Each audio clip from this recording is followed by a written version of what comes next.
Terdengar, Bu. Ibu. Kedengaran ya? Terdengar, Bu. Iya, ini masalahnya udah lagi hujan besar, petirnya juga peting geludug ngeri ya.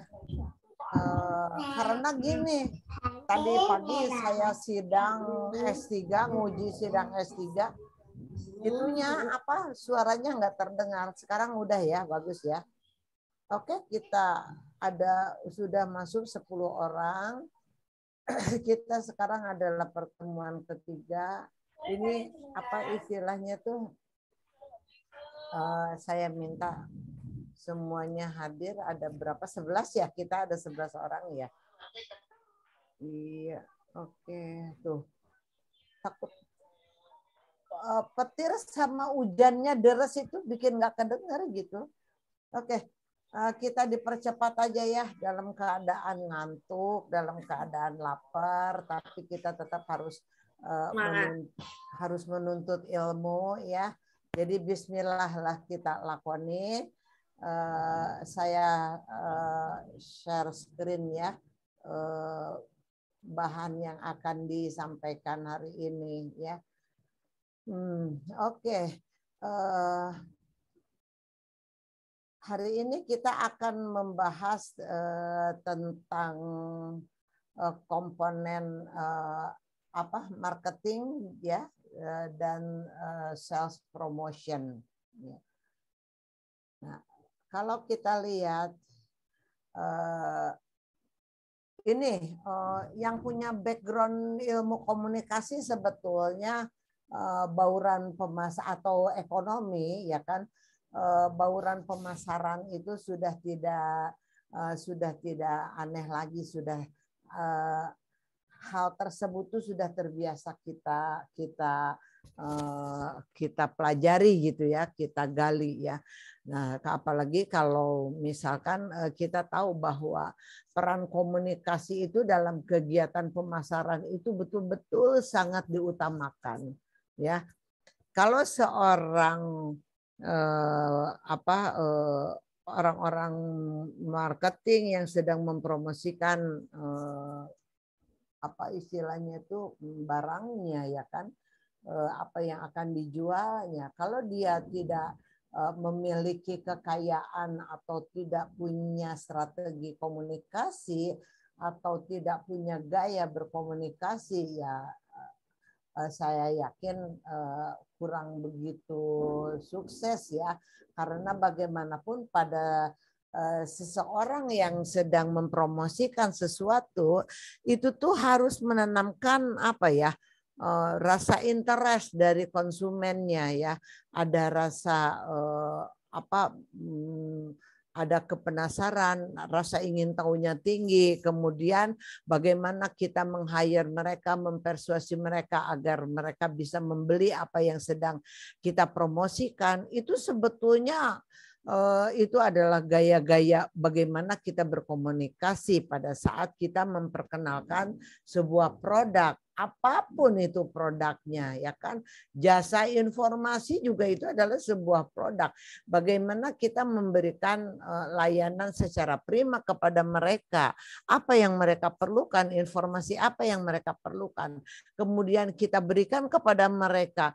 Di kliennya atau di customer tersebut ada rasa kepuasan ya, kemudian informasi yang diperlukannya tuh betul-betul memenuhi informasi yang sedang diinginkannya, sedang dicari. Kemudian rasa keterpuasan, kemudian kebaruan dari informasi yang disampaikan oleh jasa informasi tersebut. Nah, pada saat kita menjual jasa informasi itu kenyataannya seperti itu ya. Bagaimana mereka mencari informasi itu dengan cepat, dengan tepat, kemudian yang dicarinya informasinya itu betul-betul memenuhi ya, memenuhi kepuasan, memenuhi informasi yang diperlukannya. Informasi yang diperlukannya itu pasti punya nilai ya, punya nilai ilmiah, punya nilai kegunaan yang tinggi, makanya mereka mencari informasi tersebut. Begitu juga kalau kita akan mempromosikan produk-produk, Apakah itu produk dari properti, apakah dari apa istilahnya tuh kendaraan apapun ya kan. Apalagi sekarang kan sedang maraknya wisata kuliner. Jadi betul-betul mereka itu menjual ya istilahnya asalnya warung makan biasa saja ya kan. Sekarang warung makan itu dilihat ada apa istilahnya tuh ada kolam renangnya, ada sudut bacanya ya kan.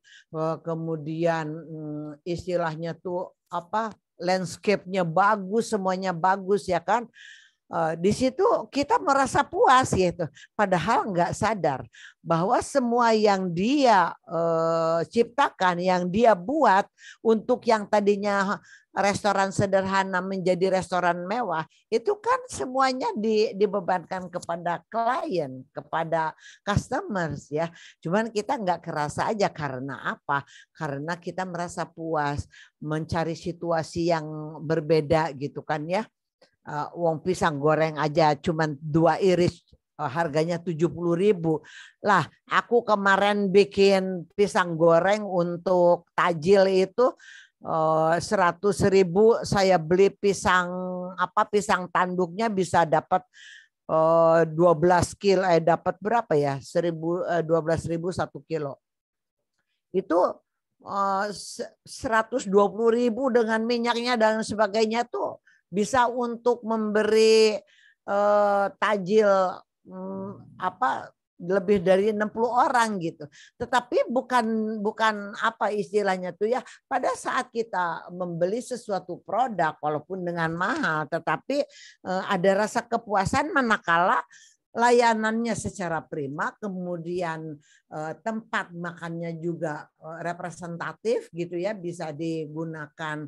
Kemudian apa istilahnya tuh orang Jawa bilang tempat duduknya tuh nggak susuan gitu loh, nggak dempet-dempetan. Kemarin saya buka puasa bersama dengan para guru besar ya, apa di Justus katanya ya, steak Justus. Aku tuh sampai mau makan tuh ya opo toh iki kok stick harganya 500.000 gitu. Padahal kalau di rumah aku bisa untuk 5 hari makan ya, buka puasa sama sahur ya. Tapi itulah jadi kerennya gitu, cari kerennya. Karena itu sudah terkenal, sudah ternama. Wong daging cuma seemprit gitu loh, 250 gram ya kan. Ada kentangnya dan lain sebagainya ya kan. Justus itu biasanya kan kalau saya ya carinya di stick-stick yang tidak terlalu mahal harganya, tetapi memang dari dulu terkenal gitu. Jadi ternyata membeli kenyamanannya. Begitu juga pakaian yang dibeli, kok larang nemen yo. Padahal batik gitu kalau ke tukang jahit juga padahal bukan harga batiknya, harga desainernya itu yang membuat batik itu bisa dijual jadi mahal gitu.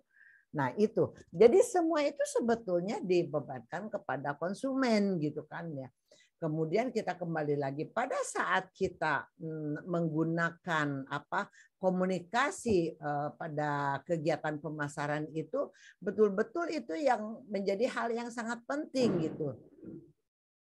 Jadi bukan hanya sekedar promosi saja ya kan, bersama-sama dengan 3P yang lainnya, produk, price ya, place di dalam marketing mix tersebut.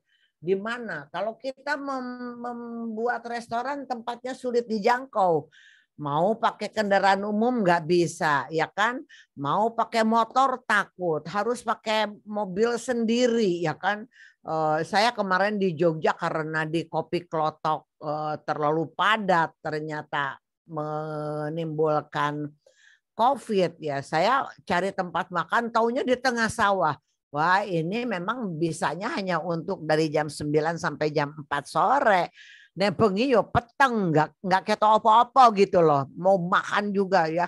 Wong namanya juga restoran di tengah sawah gitu kan ya. Nah, itu. Jadi orang itu komunikasi itu bukan hanya pada saat promosi saja sekarang. bagaimana kita menyampaikan informasi tempat restoran kita yang representatif misalkan ya, bagaimana kalian bisa harganya dijamin murah, produknya enak, kualitasnya dan sebagainya. Nah, itu ternyata komunikasi itu bukan hanya pada promosi saja sekarang itu. Ternyata bagaimana kita memberitahu kepada halayak bahwa produk aku tuh dijamin nomor 1 gitu ya. Kemudian dengan harga yang terjangkau misalkan, dan tempatnya mudah dicari gitu kan. Nah itu. Jadi dalam paradigma baru pemasaran huruf P itu dalam bauran pemasaran untuk promosinya telah bergeser menjadi huruf C. Bagaimana komunikasi bisa disampaikan kepada customer, kepada klien, kepada halayak gitu kan. Bahkan dalam perkembangan selanjutnya baik dalam ruang lingkup keilmuan pemasaran ya kan maupun ruang lingkup praktis, dalam pemasaran dikenal apa yang disebut dengan integrated marketing communication yang sedang kita geluti sekarang ini, atau diterjemahkan menjadi komunikasi pemasaran terpadu. Kenapa harus ada terpadu gitu kan? Loh, sekarang kita kan udah istilahnya tuh tidak bisa kita mempackage, mengemas hanya istilahnya tuh mempelajari hanya dengan studi manajemen pemasaran saja. Tidak sekarang harus kita pelajari juga tentang teknologinya gitu kan lah. Bagaimana teknologi itu bisa apa ya, bisa punya kontribusi di dalam marketing informasi ini, atau juga di dalam integrated marketing communication ini gitu ya. Jadi di sini perpaduan, kenapa dikatakan komunikasi pemasaran terpadu atau integrated marketing communication. Jadi di situ bukan menggali tentang studi ekonomi saja di bidang marketing, tetapi di situ juga diajarkan bagaimana kita mempelajari komunikasi ya kan, bagaimana informasi itu bisa sampai kepada halayak, kepada istilahnya itu audiens, kepada konsumen gitu, sehingga konsumen itu merasa.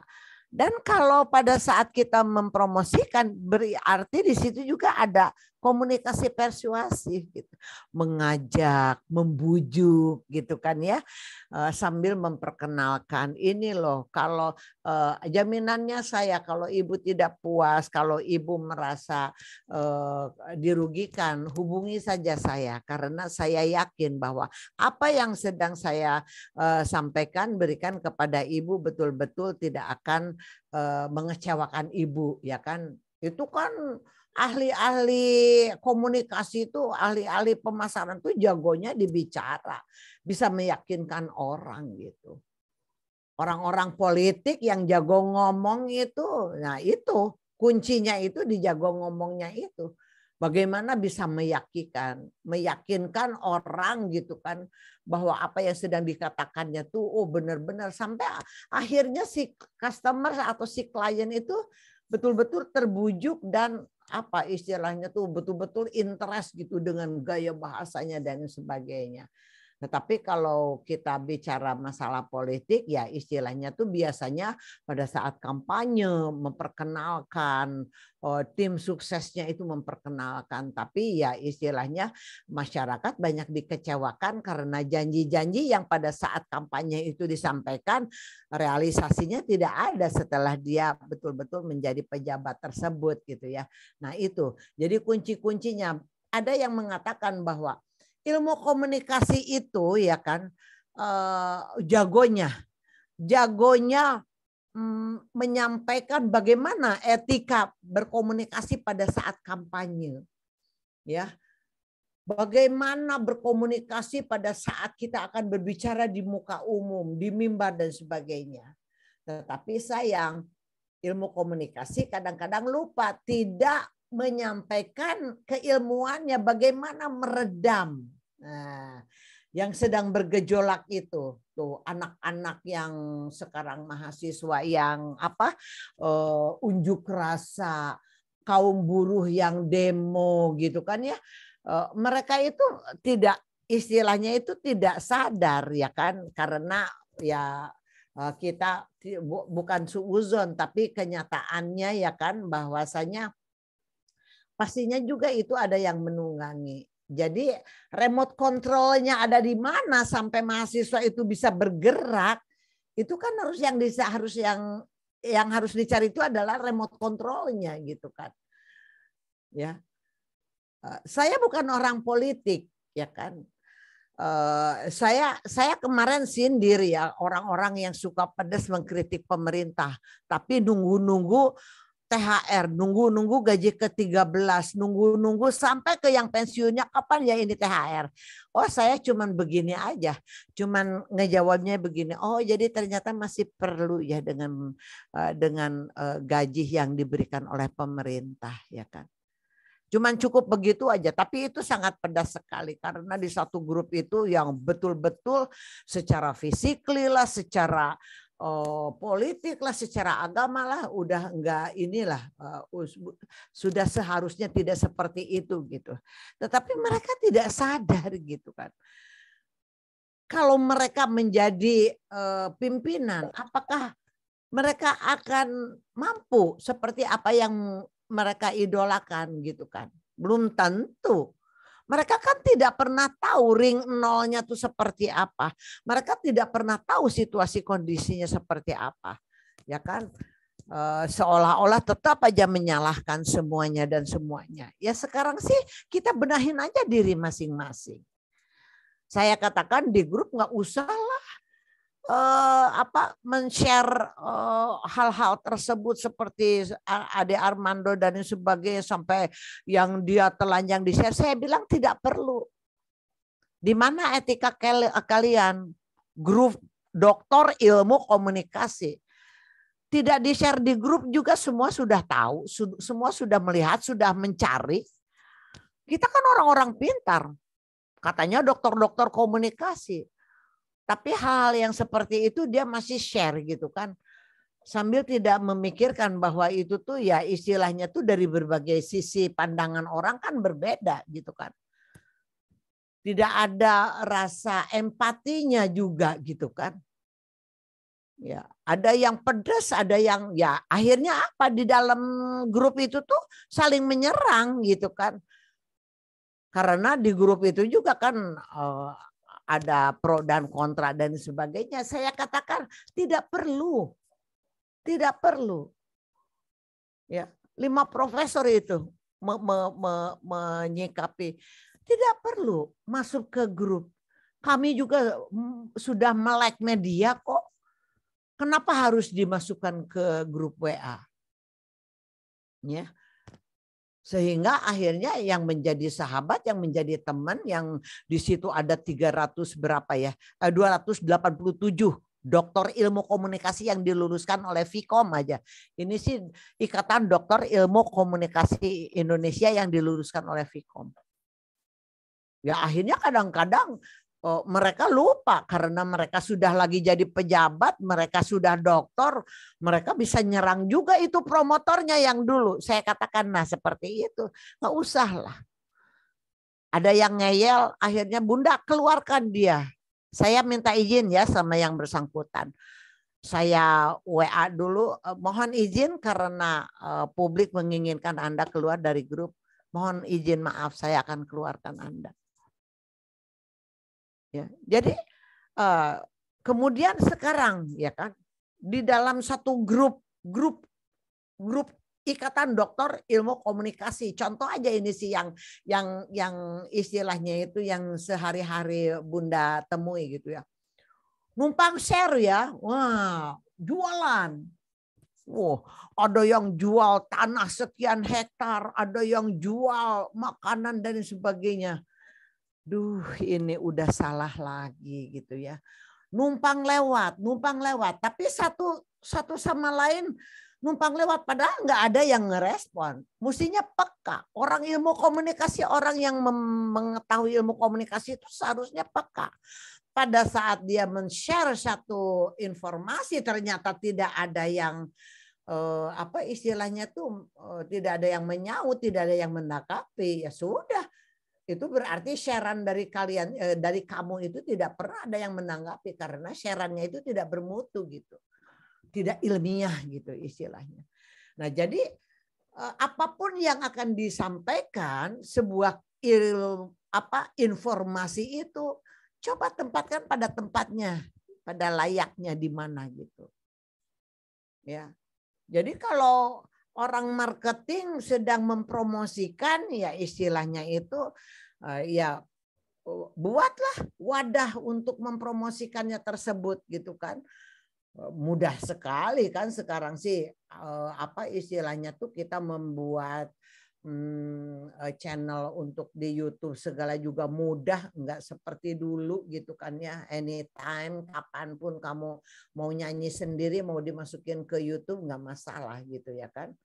Nah itu jadi integrated marketing communication itu kita mempelajari bagaimana kita memasarkan ya kan, tetapi kita tidak bisa hanya melihat dari satu keilmuan saja tentang manajemen, tidak bisa karena di sini sekarang kita istilahnya tuh inti utamanya pada saat kita mempromosikan itu adalah komunikasi, inti utamanya bagaimana orang tersebut beretika tidak mengkomunikasikannya pada saat dia menjual produknya pada tempatnya tidak ya kan ya bagaimana implementasinya kemudian bagaimana strateginya jadi betul-betul dilihat bukan hanya asal cuap-cuap saja. Zaman saya SD dulu setiap pulang sekolah refreshingnya apa nongkrong di jalan buletan-buletan tukang jualan itu, tukang jualan obat dan sebagainya. Sekarang setelah SMA baru tahu, oh jadi yang pura-pura pada beli obat itu pada linknya mereka gitu kan ya. Nah itu refreshing. Itu jual obat dengan caranya mereka dan sebagainya ya kan. Nah tapi sekarang Halodoc aja memangnya itu bukan iklan. Halodoc itu memang dia melayani public service. Tetapi dia juga memperlihatkan who I am, siapa saya. Saya adalah dokter spesialis mata. Silakan konsultasi dengan saya. Kemudian silakan beli produk, beli obatnya ini. Detelmen itu kan dari pabrik-pabrik obat itu kan dia selalu mendatangi dokter-dokter pada saat selesai prakteknya itu untuk memperkenalkan ini loh obat ini dok berikan pasarkan ya kepada istilahnya itu pasien gitu kan. Makanya dokter sih kalau dia mau seminar di mana tinggal angkat aja salah satu pabrik obat. Oh, dari mulai dijemput dari pesawat sampai ke hotel, sampai ke makan, sampai ke tempat seminar, itu semua sudah dijamin oleh pabrik obat tersebut. Nah, kemudian pabrik obat sendiri pun dia punya statistik. Dokter mana saja nih yang selalu menggunakan obat produk mereka. Dikasih bonus setiap tahunnya. Agar konsisten dokter tersebut memberikan resep produk dari pabrik dia. Nah itu. Jadi apa istilahnya tuh antara si orang yang mempromosikannya, orang yang menjualnya dengan gaya caranya dia, dengan menggunakan media apapun, ya ujung tombaknya tuh bagaimana ya mereka memberi pelayanan yang prima terhadap orang-orang yang membutuhkan produk-produk yang diperkenalkan oleh kita tersebut gitu ya. Nah, sekarang kita lihat di sini komponen integrated marketing communication itu ya. Ada advertising, ada sales promotion, ada event experience, ada public relation, ada direct marketing, ada personal selling, ya kan? Ada digital marketing. Nah, itu semua komponen apa istilahnya itu yang bisa menjadikan wadah atau alat atau media untuk promosi tersebut. Nah, kita lihat brand equity-nya. Ya, kita dari brand equity-nya kita harus melihat dari apa? brand products-nya. Brand products-nya dilihat dari apa? Awareness-nya. Ada tidak kesadaran atau kepedulian. Kemudian dilihat dari image-nya, dari responsisnya, ada dari relationship-nya. Ya kan?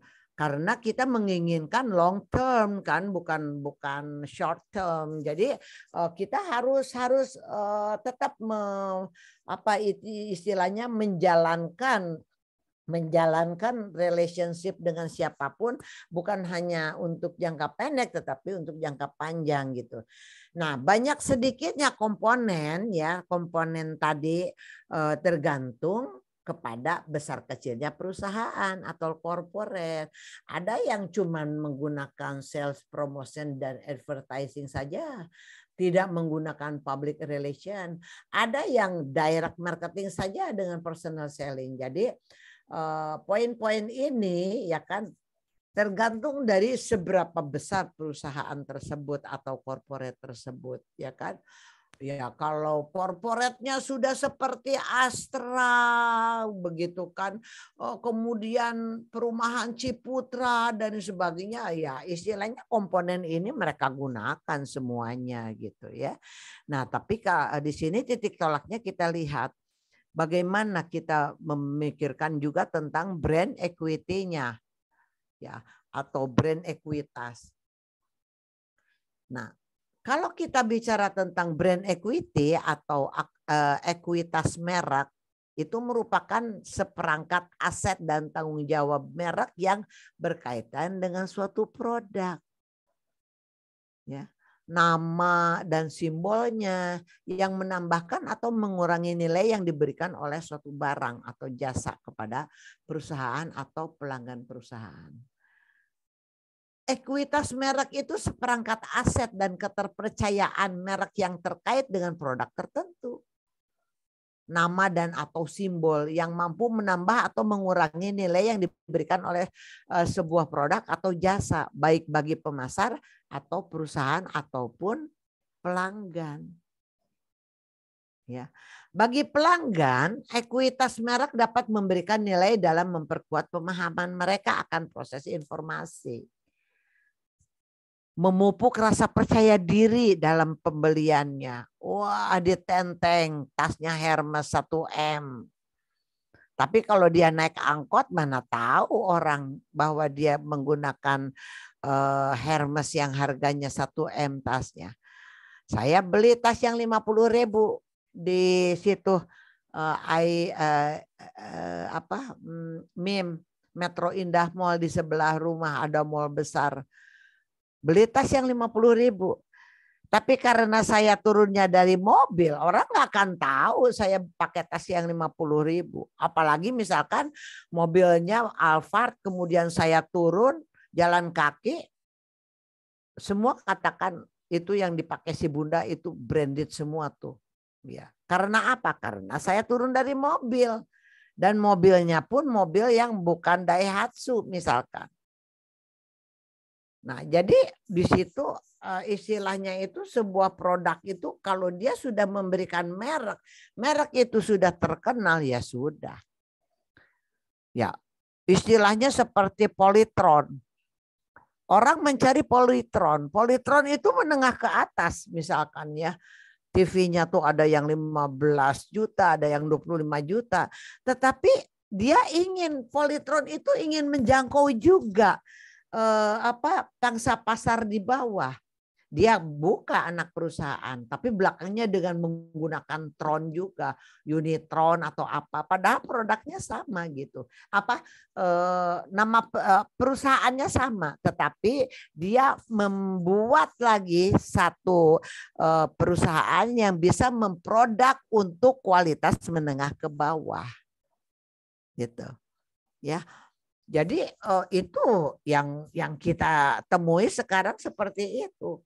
Yang punya Alfamart itu sama dengan yang punya apa itu namanya itu Alfamart itu ya yang retail kecil itu sebetulnya yang punya apa ya, kalau di Surabaya saya Masih lihat ada Hero. Kemudian apa sih kok jadi lupa sih?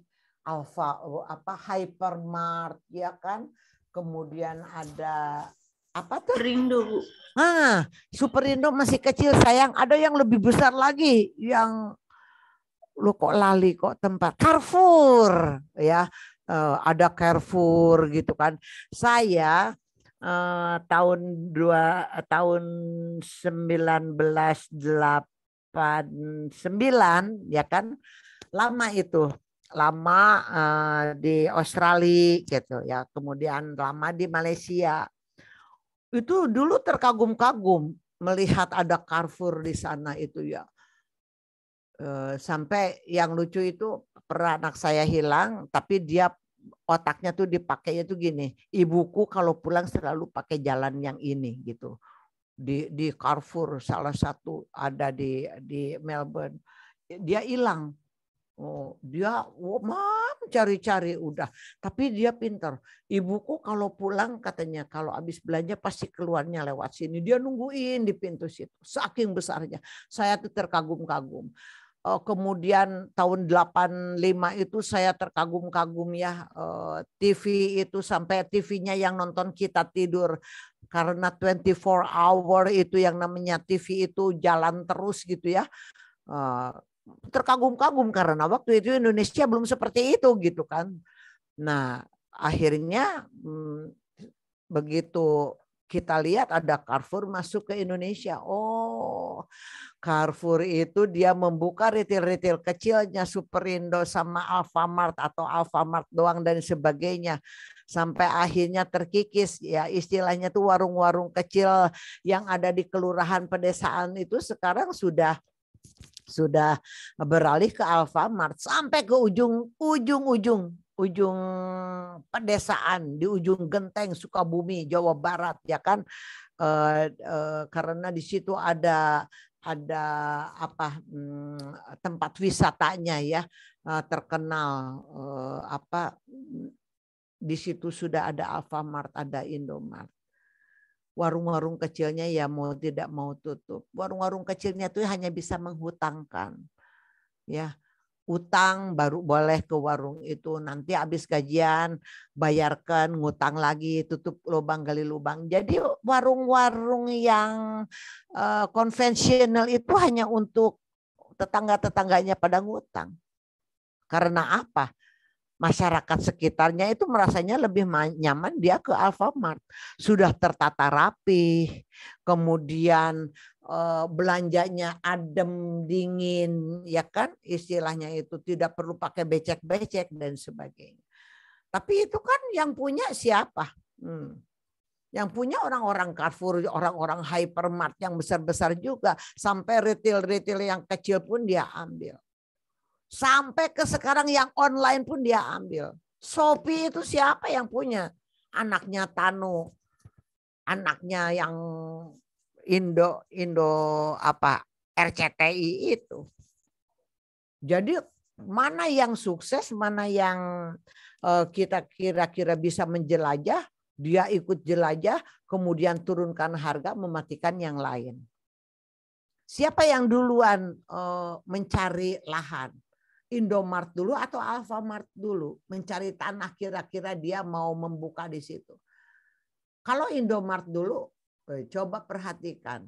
6 bulan, 7 bulan berikutnya ada Alfamart di situ. Jadi dia tidak perlu riset pasar lagi. Karena dia lihat Indomart buka di situ laku Alfamart. Nanti kalau Alfamart lagi yang mencari lagi tempat gitu ya. Oh ternyata laku Indomart yang bawa. Jadi itu seperti itu. Coba Anda perhatikan, di mana ada Alfamart di situ ada Indomart. Kadang-kadang berdampingan, kadang-kadang seberang-seberangan gitu kan. Ya. Nah itu. Jadi merek ya kan istilahnya itu aset keterpercayaan itu karena dari mereknya tersebut ya kan. Kemudian sebuah produk yang dilabeli dengan merek tertentu yang sudah terkenal, Yang seperti saya katakan, dokter-dokter itu senangnya menggunakan merek Honda, semua kendaraan dari Honda, tidak pernah mereka dari Toyota gitu kan ya. Ya karena mereka punya alasan tersendiri nyaman dengan itu gitu kan ya. Nah, jadi di sini dilihat bagi pemasarannya, bagi perusahaannya, bagi pelanggannya, kalau dia sudah punya merek dan merek itu terkenal, ya kan, istilahnya dia tidak akan merubah. Kalaupun dia akan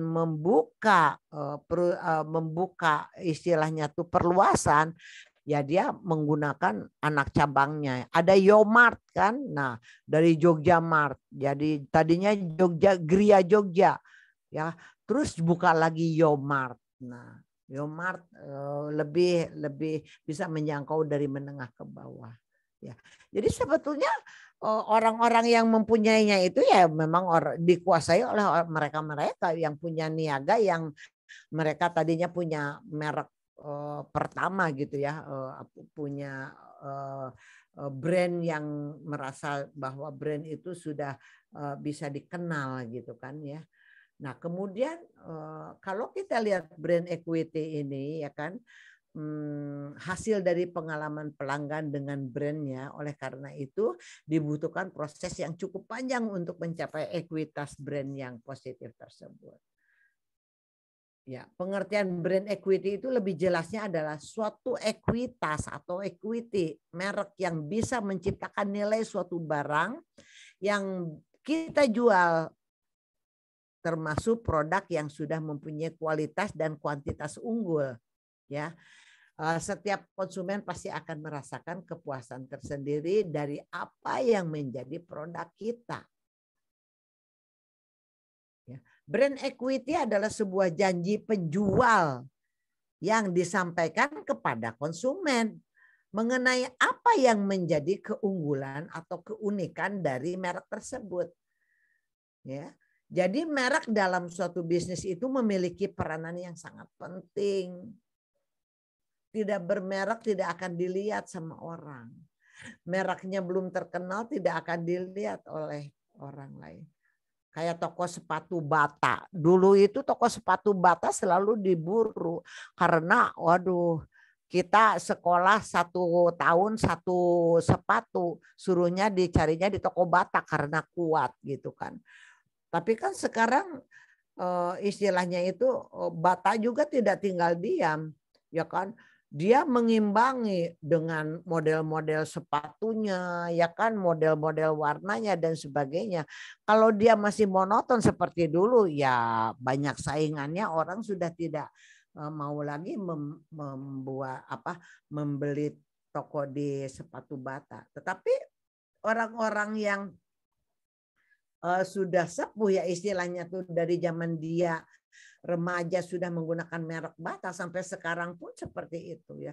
Almarhum bapak saya dulu, Pak, ayo mau dibelikan sepatu enggak sama Tina? Oh sekarang bapak lihat di Bandung ada toko Bata yang paling besar. Ih Pak, ini nih mall di sebelah rumah Tina tuh ada toko sepatu yang bagus. Enggak. Bata mah kuat, ya sudah. Nah itu. Jadi all generation taunya toko sepatu Bata gitu.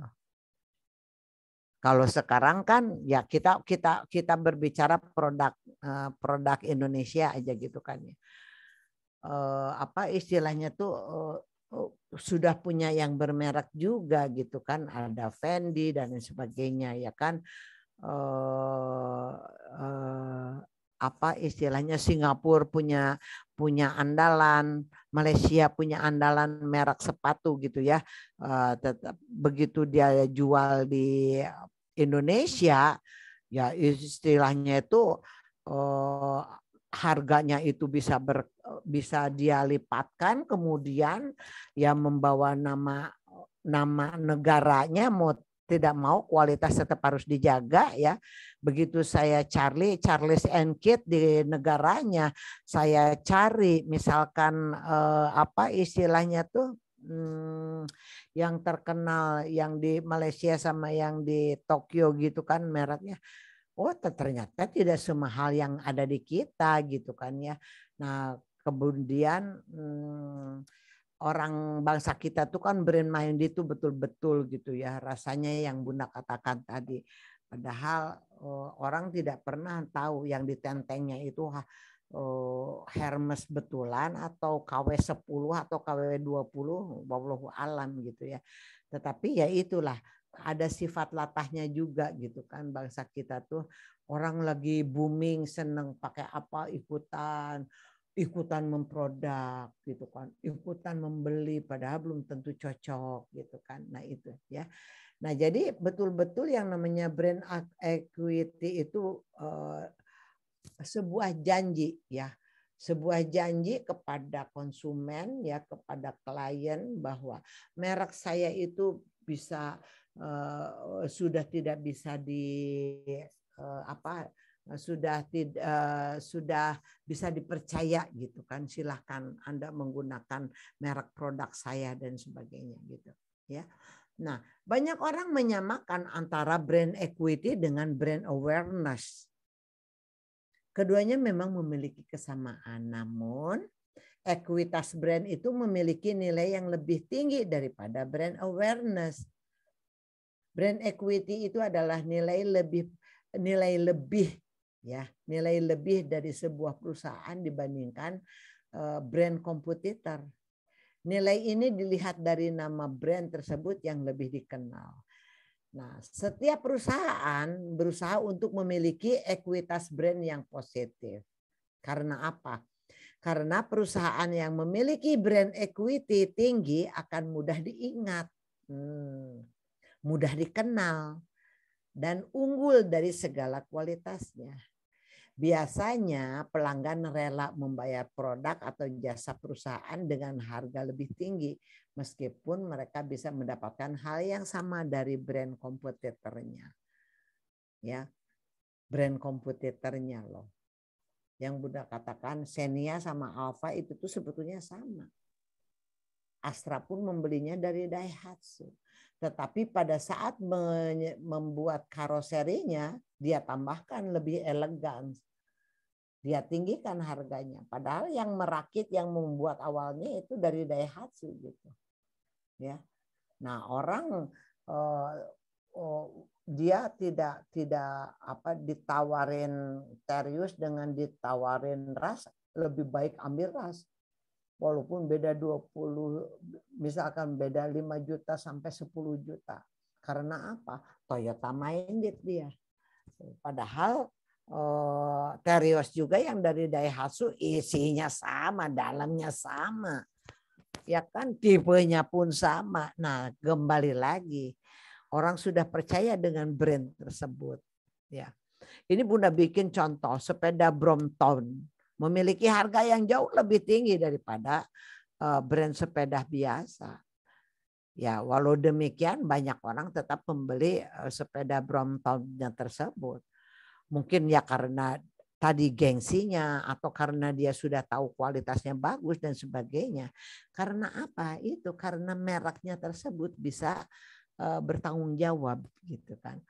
Starbucks, perusahaan jaringan kopi asal Amerika Serikat, ya dinilai sebagai perusahaan ke-6 paling dikagumi di dunia pada tahun 2020 kemarin, ya dari majalah Fortune, ya sampai Starbucks sudah memiliki setidaknya 31.000 gerai di seluruh dunia.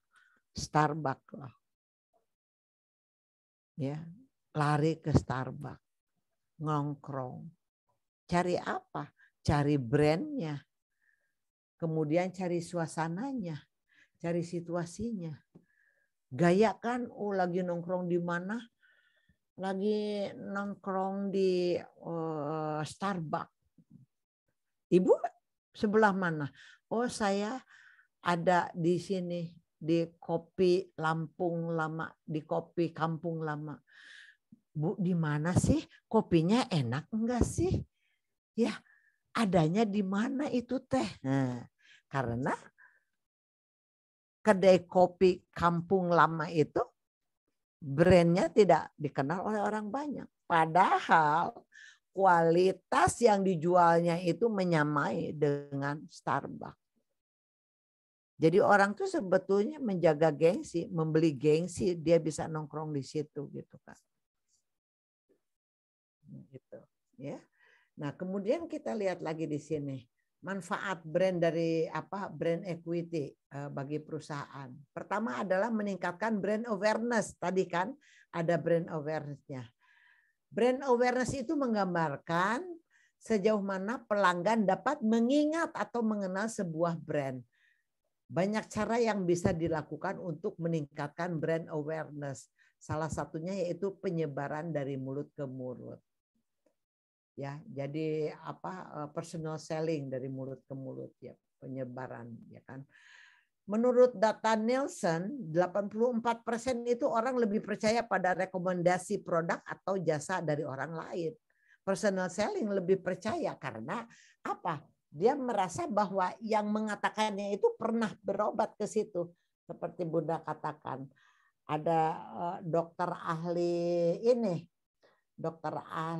rematik.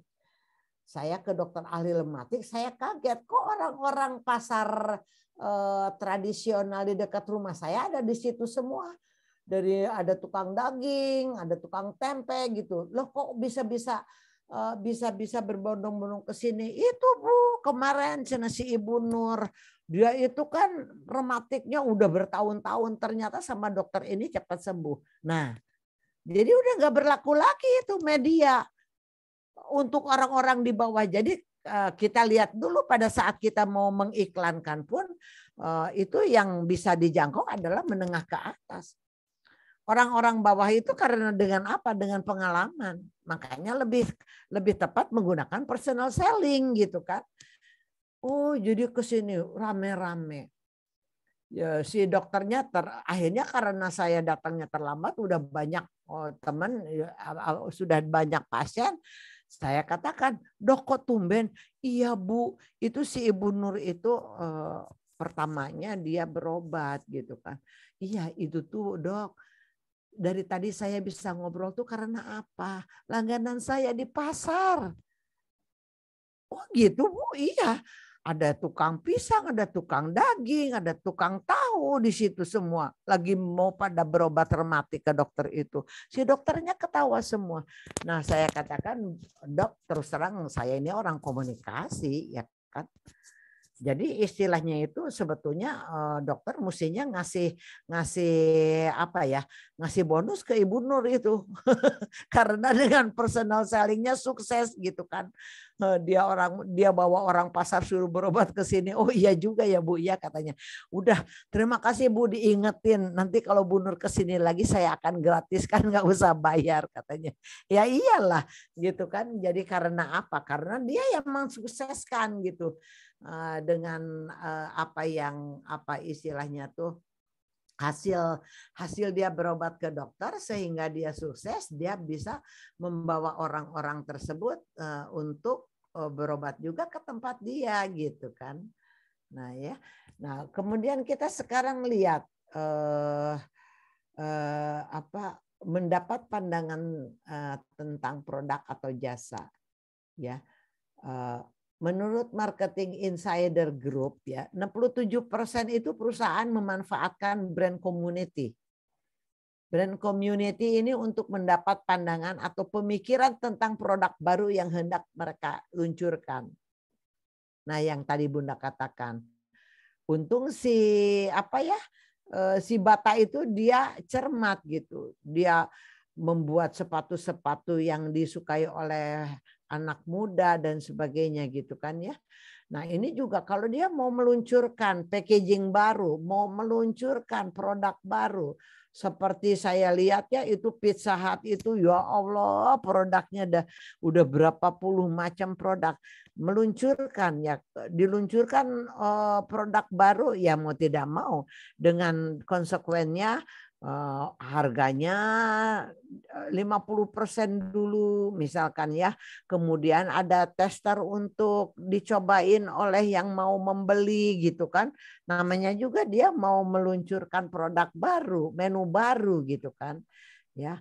Nah, sedangkan kalau kita lihat brand community itu bisa memberikan feedback yang jujur terhadap produk perusahaan tersebut, termasuk juga bisa memahami kebutuhan dan keinginan pelanggan dengan lebih dalam.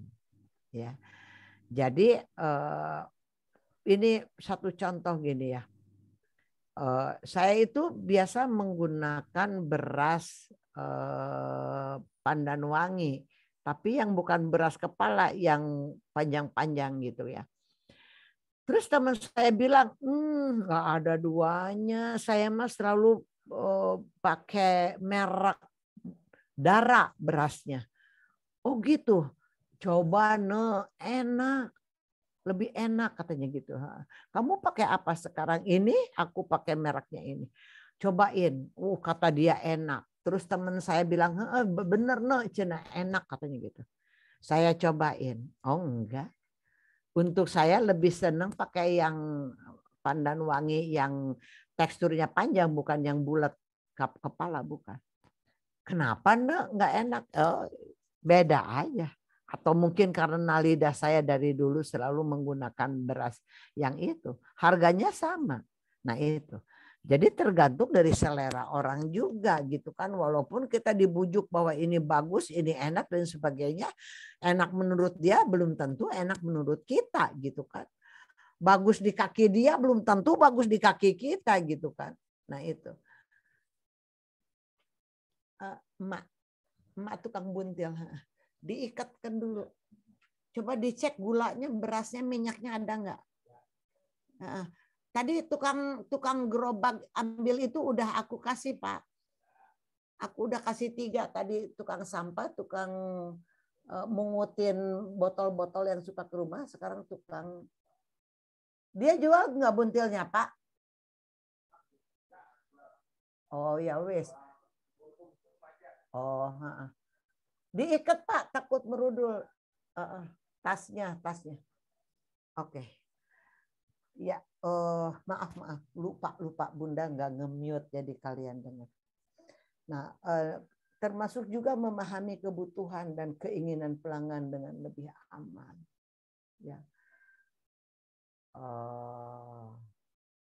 Mbak Ika itu udah terbiasa dia menggunakan terasinya dari toko A yang ada di Sidoarjo. Kata Febri bilang, jangan. Coba ada toko ya kan di situ tuh di daerahnya Tenggilis itu jauh lebih enak terasinya. Ya, dilihat lebih mahal, pasti lebih enak. Begitu Mbak Ika beli, enggak, tetap enakan terasi yang aku beli di toko A di Sidoarjo. Nah karena apa? Sudah kebiasaan, udah nggak bisa diganti lagi gitu, ya. Nah itu. Jadi kebutuhan, keinginan, kebiasaan, kenyamanan dia pada saat membeli sebuah produk tersebut itu kembali lagi kepada individunya, kepada orang-orangnya, gitu. Ya. Jadi 3 anak saya kalau ke Bandung, Bu, aku tuh kenapa ya berkali-kali kayaknya di Jakarta tuh nggak pernah ada ini beras yang enak, apalagi kalau aku belinya di Superindo atau di Alfamart. Beras itu tidak pernah ada yang enak. Tapi kenapa kalau saya setiap ada di rumah Ibu, beras itu selalu enak aja. Berasnya merek apa sih Bu gitu kan? Oh ya udah. Itu kalau dibikin nasi goreng juga enak dan sebagainya gitu kan. Ya udah, nanti kamu kalau ke sini Ibu belikan. Bukan aku ngomong bukan kepingin dibeliin sama Ibu, tapi aku mau membeli untuk terbiasa ada di rumah aku karena udah enak dengan itu. Ya saya bilang kalau kamu belinya di sini kemudian ibu harus ngirim ke sana sama aja mahal beras itu. Jadi sekarang kalau kamu datang ke sini atau ibu datang ke Jakarta ya sekalian ibu belikan drop ke 3 rumah kalian. Mau berapa karung gitu kan. Jadi karena apa? Jadi mungkin karena tapi dipikir-pikir cucu saya juga sebetulnya kan nggak selalu makan di sini, tapi selalu bilang betul. Akhirnya apa? Merek itu yang selalu digunakan, gitu kan? Ya, bukan aku mau dibeliin sama ibu, gitu kan? Atau ibu mau berapa karung beliin buat rumah emas? Ada Mas Satrio, ada Mas Dimas, ada Mas Adista, ada. Ya kalian butuhnya gini aja deh Bu, drop 2 karung.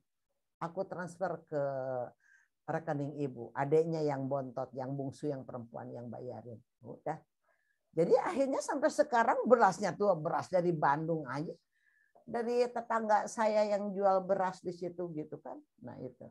Jadi mau packagingnya bagus istilahnya itu ya. Yang jualnya tempatnya bagus dan lain sebagainya. Begitu dibeli, enggak seenak yang di sana. Berkali-kali beli makanan ke rumah makan Padang berkali-kali tetap aja enak yang rumah makan Tiga Putri yang di Soekarno Hatta depan kompleks rumah kita. Ya. Mungkin karena faktor habit udah kebiasaan dari dulu itu. Tapi memang orang lain bilang juga dijajal sederhana memang enak tapi mahal gitu. Ini sih rumah makan Padang yang tidak terlalu terkenal tapi kualitasnya enak seperti sederhana, yaitu Tiga Putri tadi. Ya akhirnya saya udah jajal, udah coba ke restoran-restoran Padang lainnya, akhirnya kembali lagi ke situ. Wong memang udah enaknya di situ gitu, dan saya mencoba. Saya juga dapat referensinya dari itu Dinas Perpustakaan Provinsi.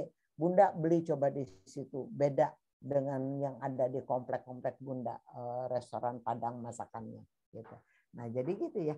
Jadi kalau untuk produk-produk yang terkenal dengan brand equity-nya, orang sudah tidak melihat apa istilahnya itu, yang penting saya udah nenteng merek ini, jadi masih besar gengsinya gitu, bahwa saya bisa menenteng, bahwa saya bisa menggunakan sepatu Charles and Kate gitu dan lain sebagainya. Nah tetapi kalau untuk produk-produk yang lainnya berikutnya tergantung selera di lidah kita. Kalau misalkan kita membeli produk-produk makanan gitu kan. Nah itu ya. Nah kemudian kita lihat tadi mendapat pandangan tentang produk atau jasa ya kan. Yang pertama tadi meningkatkan brand awareness. Yang ketiga adalah mencapai customer sukses. Manfaat dari brand community ya. Salah satunya adalah customer sukses. Customer sukses adalah sebuah metode untuk memastikan bahwa pelanggan telah mencapai hasil yang diinginkan saat menggunakan produk atau jasanya. Ya, brand community dapat membantu mencapai customer sukses. Sebab apa?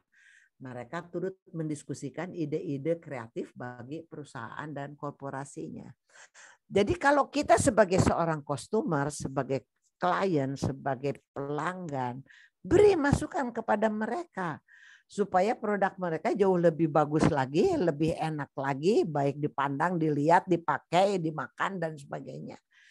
Karena apalagi kita pelanggan lama, beri masukan kepada mereka. Ya, nah itu membuat apa? Membuat yang namanya customer sukses itu ya karena apa? Customer tersebut juga ada apa istilahnya itu ada andilnya memberi masukan kepada perusahaan tersebut ya. Kemudian meningkatkan brand loyalty. saya kutip dari Accenture, 2/3 pelanggan akan terus memilih produk yang sama dari perusahaan yang mereka sukai. 2/3 loh. Ya. Jadi orang kalau sudah brand minded dia menggunakan itu ya menggunakan itu. Bisa lah mungkin untuk selingan aja sih dia nyoba itu nyoba ini, tapi ya dia katakan tidak nyaman, kembali lagi ke merek awal gitu. Banyak sekali kita belanja yang ya, akhirnya jadi sampah karena tadinya teriming-imingi dilihat modelnya, dilihat warnanya, begitu kita beli apalagi melalui online banyak kecewa, tapi anehnya teh nggak kapok-kapok gitu. Wong saiki yang jadi modelnya itu yang ramping. Nah, pengen beli ya. Walaupun XXXL pengen beli, ya pasti akan berbeda dilihatnya. Wong yang di fotonya yang memodelkannya dia ukuran S, sedangkan kita pakai ukuran 3L, ya tuh pengen sama fotonya yang nggak akan bisa gitu kan ya. Jadi cutting pakaian juga dilihat mana yang untuk posturnya besar, posturnya kecil gitu kan. Makanya yang Bunda katakan kenapa terlalu mahal batik itu karena beli desainnya gitu kan. Nah jadi meningkatkan brand loyalty di sini ya. 2/3 pelanggan akan terus memilih produk yang sama dari perusahaan yang mereka sukai. Umumnya ya brand community memiliki brand loyalty yang tinggi pada sebuah perusahaan. Ya kan? Nah, contohnya di sini komunitas pemakai mobil Toyota, komunitas pengguna atau pemakai Levi's, komunitas atau penggemar kopi Starbucks, bikin dia organisasinya, bikin himpunannya. Itu loyalitasnya mereka, loyaltinya mereka gitu terhadap merek yang disukai oleh mereka. Ya sponsornya pastinya juga dari nama perusahaan tersebut agar organisasinya itu bisa terwujud ya. Mau tidak mau, anggap aja dia sedang membayar uang promosi, tetapi uang promosi itu dia bayarkan untuk membentuk satu komunitas yang penggemar dari produk merekanya tersebut gitu ya. Nah itu hanya salah satu metode saja yang bisa dilakukan oleh perusahaan-perusahaan tersebut agar barang-barangnya tuh bisa digunakan oleh orang lebih banyak lagi gitu, dari menengah ke bawah, dari menengah ke atas gitu kan ya. Jadi bagaimana kontribusi para customer tersebut juga bisa mengangkat brand komunitas atau brand equity dari perusahaan tersebut ya. Kemudian brand equity dilihat dari tanggapan praktisinya ya. Brand community justru memegang peran yang lebih besar ketika perusahaan dalam masa sulit. Nah, brand community dapat menjadikan brand tersebut kuat dan bangkit kembali. Ya, justru di brand community pada saat masa pandemi sekarang ini kan baru menggeliat lagi nih. Apa istilahnya tuh kafe-kafe pada dibuka ya, walaupun itu dibatasi harus pakai masker, duduknya dibatasi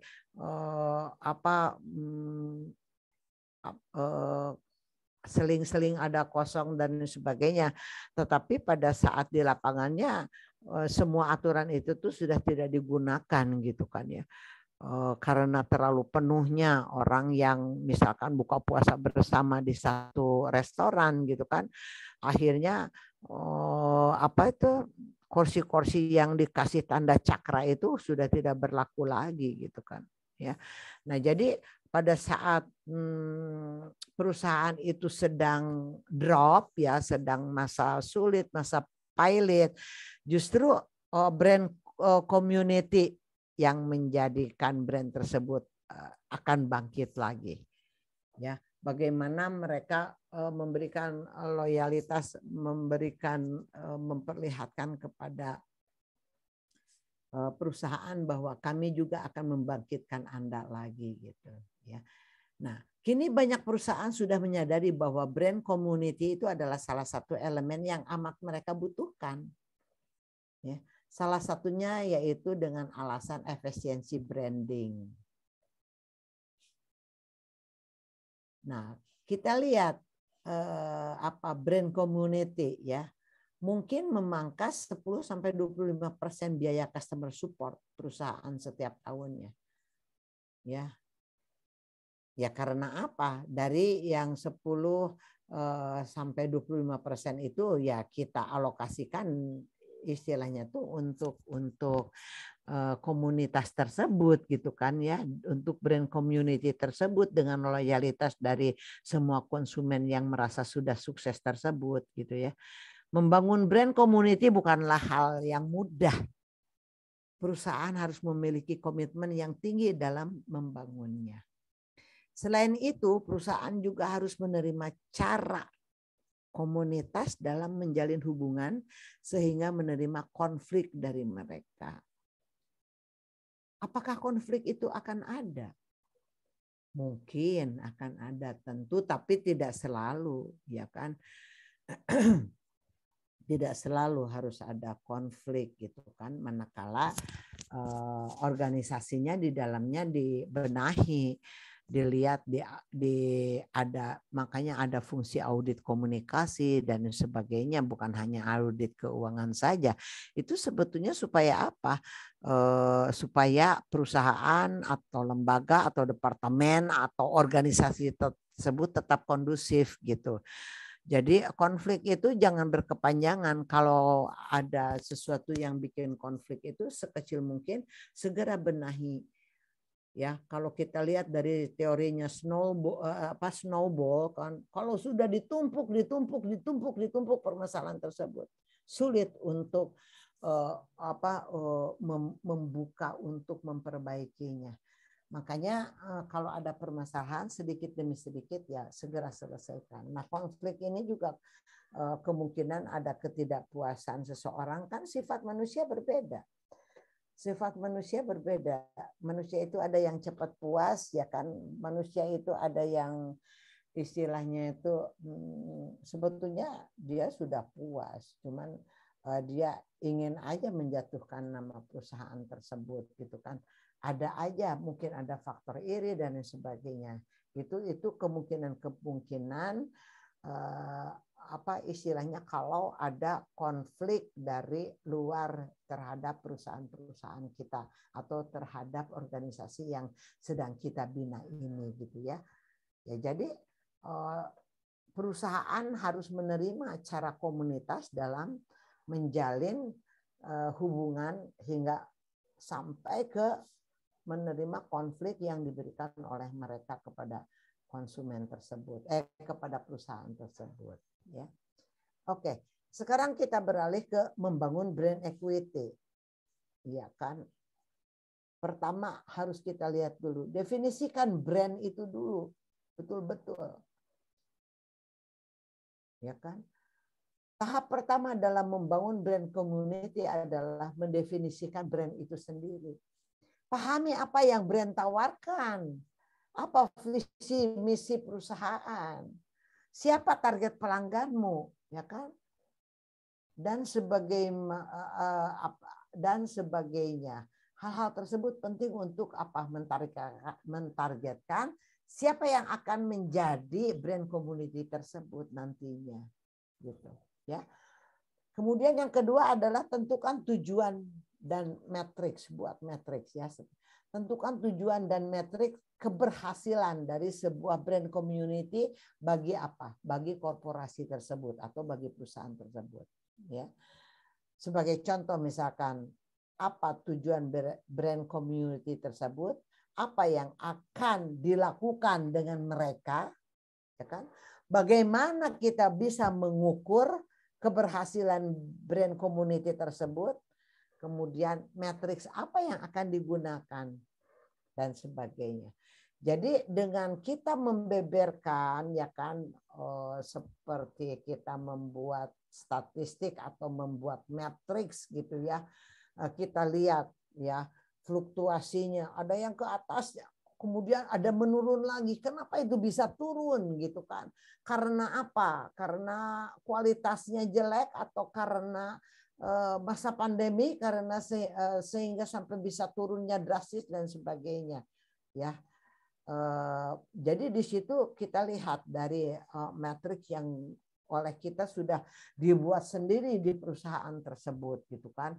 Kita lihat dulu dari tujuannya, dari visi misinya, dari programnya, dari tujuannya. Itu harus kita berkesinambungan dulu gitu kan ya. Sehingga membangun brand equity ini betul-betul bisa terwujud manakala di dalamnya tuh apa persyaratannya itu sudah kita penuhi gitu ya. Nah, pilih platform yang tepat ya. Ada banyak platform yang bisa kita gunakan untuk membangun brand community ini. Ya, beberapa platform yang bisa digunakan untuk brand community, misalkan ada forum, ya kan, forum ada media sosial, kemudian ada reward, ya, atau platform pihak ketiga, ya, misalkan platform pihak ketiga itu kita bekerja sama dengan event organizer gitu kan, itu pihak ketiga ya, ngadakan pameran gitu, mereka yang ngurusnya gitu kan. Nah itu.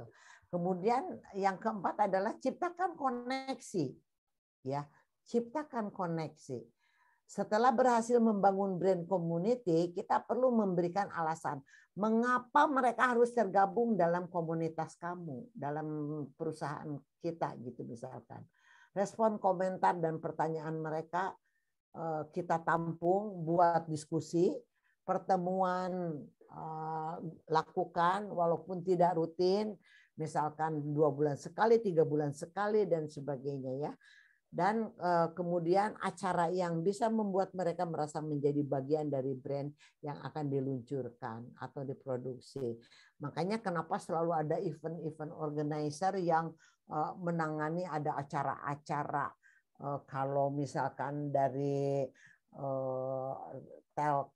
dari seluler atau dari gadget yang meluncurkan produk baru, mereka pasti akan mencari IO untuk betul-betul membesarkan, memperkenalkan produk baru dari perusahaan tersebut, gitu ya. Jadi koneksi itu betul-betul harus dijaga gitu. Relationship ya, koneksi di sini itu hubungan, jaringan itu harus dijaga. Karena apa? Kita membutuhkan mereka menjadi corong tambahan untuk memperkenalkan apa yang diproduk oleh kita tersebut gitu ya. Nah kemudian beberapa brand equity di Indonesia yang sangat sukses ya, contohnya misalkan brand equity teh botol sosro ya. Untuk mencapai brand equity ini, teh botol sosro awalnya dari produksi merek teh melati. Nah dikembangkan oleh keluarga Pak Sostro Joyo. Ya. Hingga saat ini telah berkembang menjadi sedemikian rupa yang akrab sekali dengan para konsumen. Hingga tidak kalah bersaing dengan perusahaan-perusahaan besar yang telah mempunyai nama besar. Tapi memang kenyataannya sih, sekarang kembali lagi apa yang Bunda katakan, kemudian kalian resapi. Pernah benar Bunda, aku pernah minum namanya teh tea atau apa ya, jangan bilang teh neneng, kalau di Jawa Barat tuh teh itu mbak gitu, mbak yu teh gitu kan. Ada teh kemasan mbak macam-macam kan sekarang ya kan. Tapi orang tua kita bilang tetap aja yang paling enak sih teh poci yang diseduh nganggo gula batu ya itu kan. Waduh, orang lagi haus gini minumin teh manis Bunda, kebayang aku pengen gelek-gelek gitu kan. Nah Jadi apapun makannya, teh botol sosro minumnya, itu kan slogannya sampai dulu yang kasus mutilasi yang dimakan itu, apapun yang dimakan dia katanya teh botol sosro minumnya gitu kan. Itunya anekdotnya kan seperti gitu. Nah, jadi brand equity teh botol sosro itu betul-betul dia sekarang udah tinggal istilahnya itu media iklannya sama dia dikurangin juga nggak pengaruh karena dia sudah ada di puncaknya. Ya, dia tidak pasang iklan di TV, dia tidak bikin billboard, nggak pengaruh karena orang sudah tahu menggunakan teh kotak atau teh botol. Kata cucu saya, kok yang teh nggak konsisten ya? Katanya teh botol, tapi kan ini kotak bukan botol. Nah, dulu ya akhirnya kan harus dijelasin. Mas, dulu itu teh manis itu dibuatnya tuh di package-nya itu di botol. Tapi botol itu dari beling, takut pecah dari kaca dan sebagainya. Kemudian bisa dibawa-bawa. Ini Mas bisa masukin ke kantong jaket kamu kan kalau udah dalam bentuk kotak. Tapi mestinya dirubah ya yang ya ada nama teh kotak, tapi teh botol sosro menggunakan kotak ya tetap aja namanya teh botol sosro, bukan teh kotak sosro gitu.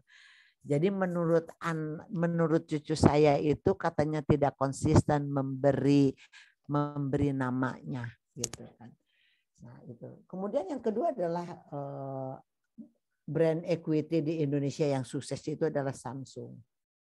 Banyak keluaran gadget yang lebih canggih dan lebih booming daripada Samsung. Namun karena telah memiliki brand equity, Samsung menjadi salah satu merek yang banyak diambil para konsumen. Meskipun banyak merek lain yang lebih berkualitas, namun untuk mendapatkan sebuah brand equity perlu proses yang panjang. Ya.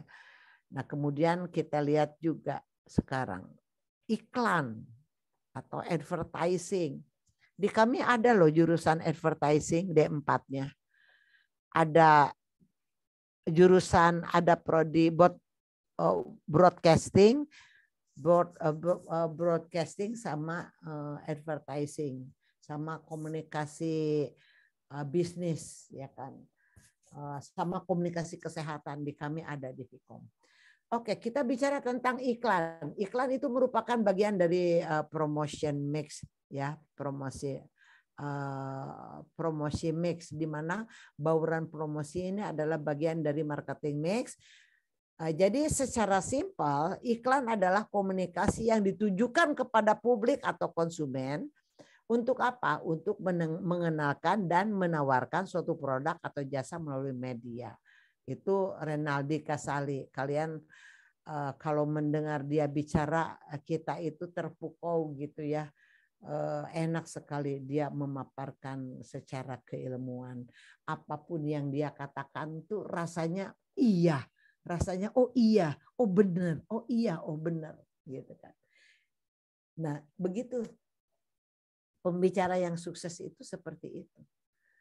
Bisa menggiring kepada otak, kepada kognisi orang-orang yang sedang mendengarkannya tuh, dan orang yang mendengarkannya tuh mengatakan iya apa yang dikatakan oleh dia itu benar. Itu di dalam ilmu komunikasi itu pun dipelajari gitu kan. Iklan adalah pesan yang diarahkan untuk membujuk masyarakat atau publik untuk membeli. Iklan adalah proses komunikasi yang memiliki kekuatan sangat penting ya sebagai alat pemasaran yang membantu menjual barang, memberikan layanan, ide serta gagasan dalam bentuk informasi secara persuasif ya. Informasi secara persuasif itu menghalau, menghimbau, mengajak gitu ya. Itu komunikasi persuasif. Iklan itu merupakan salah satu bentuk informasi yang banyak digunakan untuk apa? Mempromosikan produk dalam bentuk komunikasi tidak langsung. yang menyajikan keunggulan produk atau jasa yang disusun sedemikian rupa sehingga mampu mengubah pikiran konsumen dan membuat konsumen senang serta melakukan pembelian. Itu saya kutip dari bukunya Philip Kotler tentang marketing ya. Nah, sekarang periklanan, iklan atau advertising. Ya, sebuah iklan secara umum memiliki karakteristik atau ciri khas. Pertama, merupakan bentuk komunikasi pemasaran. Kedua, menggunakan media massa, media publik atau massal untuk menyampaikan pesannya. Bersifat persuasif kepada audiensnya. Bukan merupakan komunikasi pribadi, tetapi itu kan komunikasi massa ya yang Bunda katakan tadi. Berusaha untuk membuat pasar agar dikenal seluas-luasnya oleh target audiensnya. Kemudian merupakan titipan sponsor yang bisa diidentifikasi dengan jelas. Juga bersifat komunikatif dan informatif. Saat ini banyak dengan model yang lain.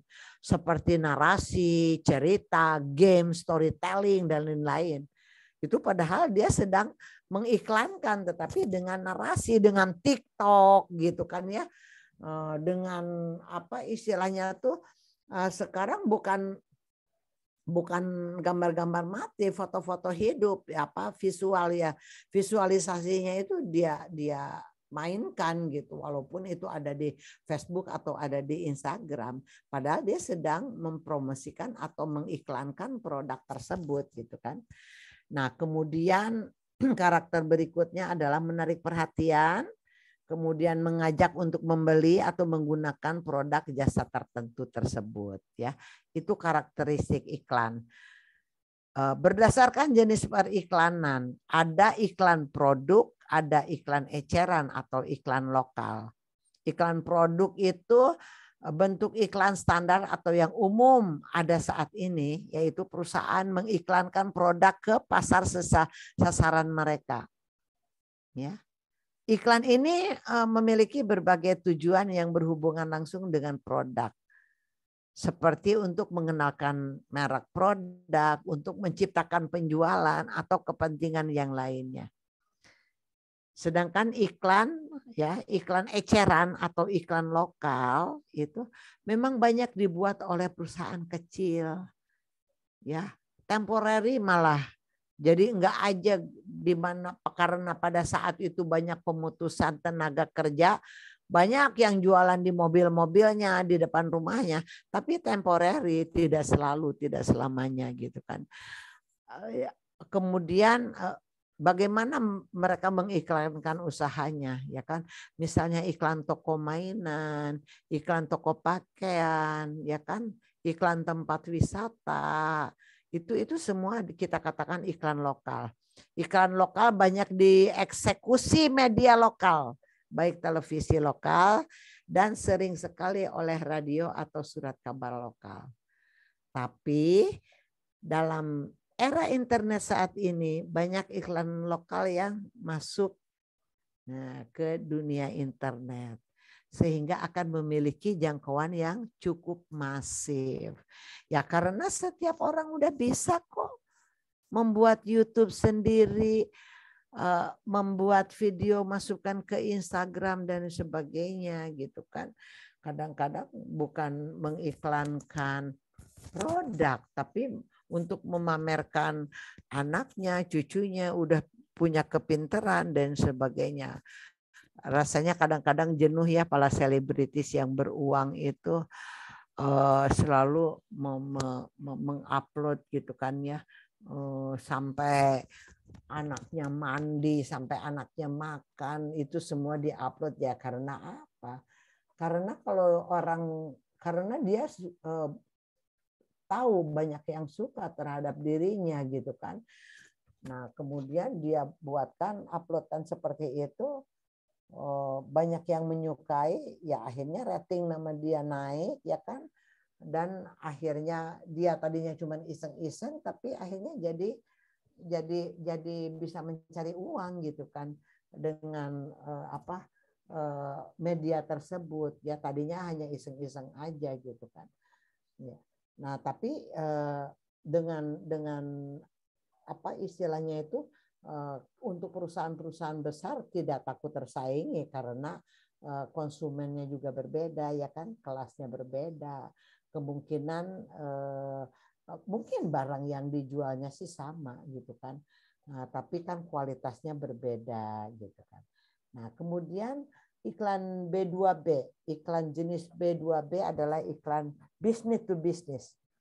Artinya konsumen dari produk atau layanan yang diiklankan adalah perusahaan, bukan konsumen perorangan. Contoh iklan tersebut, misalkan iklan rangka baja skala industri, ya kan? Di mana sasaran iklan ini adalah para pengembang, developer, dan para kontraktor, bukan untuk Butine, bukan untuk Febri atau Rossi, bukan. Tapi pabrik rangka baja dia skala industri besar mengiklankan tersebut untuk siapa? Untuk para developer, para kontraktor gitu kan, pada industriawan yang lainnya, pergudangan dan lain sebagainya gitu. Kalau untuk individu sih tidak terlalu jauh, terlalu jangkauannya terlalu tinggi, harus menggunakan iklan B2B gitu kan. Personal selling saja kalau untuk individu sih ya kan. Nah, kemudian iklan corporate atau perusahaan. Jenis iklan ini sudah diuraikan di atas, yaitu untuk membentuk image citra positif dari sebuah corporate atau mengkampanyekan program dari perusahaan korporasi tersebut. Misalnya iklan dari pabrikan, ya, pemasok tepung terbesar di Indonesia untuk mengkampanyekan budaya usaha melalui UKM makanan. Nah, jadi seperti ini ya, apa? Yang punya kacang Garuda ya, itu tuh perusahaan yang paling besar. Dia sudah daripada dia memasok dari apa sudah tidak tertampung, dia memasok dari petani-petani kecil, akhirnya dia punya lahan itu di Surabaya itu arah mau ke Mojokerto, mau ke mana sih itu teh? Itu berpuluh hektar itu saya sampai turun itu apa? Kebun kacang. Kemudian saya rabut gitu ya, Pak, permisi ya, saya rabut satu ya.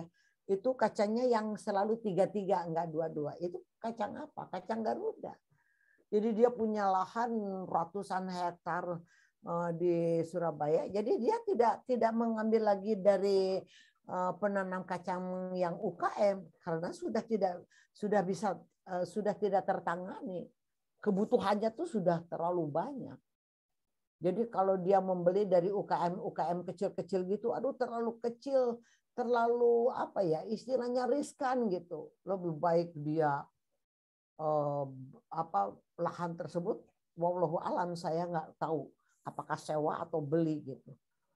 Begitu juga yang pabrik terigu, mereka mereka menanam sendiri gadungnya, mereka menanam sendiri sampai dari mulai menanam ya, kemudian dipetik, diolah ya kan, kemudian di pabriknya di package, dijual. Nah itu. Jadi perusahaan-perusahaan adikuasa istilahnya tuh, perusahaan-perusahaan yang terbesar di Indonesia tuh, mereka sudah tidak mencari lagi dari sektor-sektor dari petani kecil karena mereka memproduk sendiri gitu loh ya. Tapi itu kemarin lagi mau dibenahi juga oleh Departemen Perdagangan bahwa UKM tetap harus ditingkatkan, tetapi istilahnya itu sesuai dengan pedoman dari atas, dari kementerian dan sebagainya. Ya, tetapi harus konsisten gitu, harus konsisten, harus continue, tidak temporary adanya gitu. Ya kalau pabrik tahu, semua pabrik tahu gitu kan, istilahnya tuh kacangnya dari mereka nanam sendiri dan yang sebagainya gitu kan. Nah ya, nah itu jadi iklan corporate atau iklan perusahaan itu biasanya dia mengiklankan satu produk yang digunakan untuk organisasi atau untuk perusahaan, bukan untuk individu gitu kan. Nah itu ya. Kemudian iklan politik ya. Saat ini sudah jamak di mana para politisi atau partai politik melakukan kampanye secara meluas menggunakan media iklan. Biasanya materi iklan adalah seputar program kerja, program kemasyarakatan dari parpol atau dukungan terhadap program tertentu dari pemerintah atau bentuk dukungan terhadap kejadian atau aktivitas tertentu di masyarakat. Banyak itu iklan politik, ya banyak. Apalagi kalau lagi ulang tahun salah satu partai. Itu sepanjang jalan di dalam kota itu kan selalu dikuasai oleh bendera-bendera mereka. Itu kan sedang mengiklankan diri. Aku berada nih, aku ada nih. Who I am, siapa saya. Liriklah, cobloslah nanti gitu kan. Itu kan semua iklan. Ya kan? Kemudian juga ada yang apa istilahnya tuh directory ad ya, seperti yang tadi Bunda katakan Halodoc, ya kan? Iklan yang terdapat dalam direktori tertentu di internet. Saat netizen mengakses directory tersebut, maka iklan tertentu muncul di sana dalam berbagai format.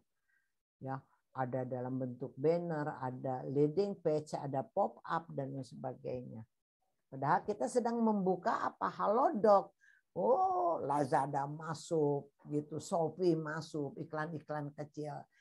Kemudian kita klik kan pinggirnya, tapi minta ditanya lagi, kenapa Anda tidak suka dengan dengan iklan ini? Karena kita mengklik itu keluar pernyataan. Alasannya kenapa? Tidak suka atau tidak diperlukan, tinggal klik salah satu poin dari situ. Nah, sampai sebegitunya mereka sudah preventif gitu, sudah iklan dia dibuang dalam setiap directory tersebut, tapi mesti punya alasan. Itu akan menjadi statistik mereka juga.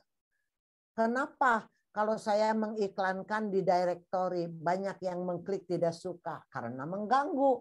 Orang sedang serius membaca, ya kan, aturan dari dokter atau aturan obat tersebut, muncul iklan gitu kan.